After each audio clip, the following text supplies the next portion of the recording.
ಮಾರುಕಟ್ಟೆಯಲ್ಲಿ ಅಂದಾಜು 300ರಿಂದ 350 ಕೋಟಿ ರೂಪಾಯಿ ಬೆಲೆ ಬಾಳಲಿರುವ ನಬೀಶಾ ದರ್ಗಾಕ್ಕೆ ಸೇರಿದ 2 ಎಕರೆ 3 ಗುಂಟೆ ಜಮೀನನ್ನು ಖಾಸಗಿ ವ್ಯಕ್ತಿಗೆ ಕೇವಲ 1 ಕೋಟಿ ರೂಪಾಯಿ ಮೊತ್ತಕ್ಕೆ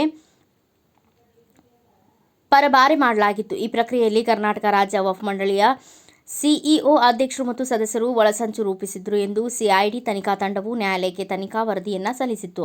ಈ ಎಲ್ಲ ದಾಖಲಾತಿಗಳನ್ನು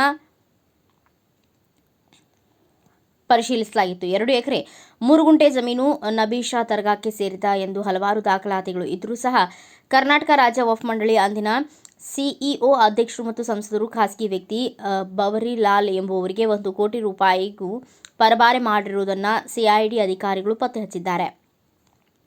ಈ ಪ್ರಕ್ರಿಯೆ ನಡೆದ ಸಂದರ್ಭದಲ್ಲಿ ಕಾಂಗ್ರೆಸ್ ಮುಖಂಡ ಎಂ ಇಂಡಸ್ಗೇರಿ ಅವರು ಕರ್ನಾಟಕ ರಾಜ್ಯ ವಕ್ಫ್ ಮಂಡಳಿಯ ಸದಸ್ಯರಾಗಿದ್ದರು. ಇದೇ ಎಂ ಇಂಡಸ್ಗೇರಿ ಅವರು ನಂತರದ ವರ್ಷಗಳಲ್ಲಿ ವಿಧಾನ ಪರಿಷತ್ಗೆ ಸದಸ್ಯರು ಆಗಿದ್ದರು ಮತ್ತು ಈ ಪ್ರಕರಣದಲ್ಲಿ ದಸ್ತಗಿರಿಯಾಗಿದ್ದರು. ನಂತರ ಜಮೀನಿನ ಮೇಲೆ ಬಿಡುಗಡೆಯಾಗಿದ್ದರು.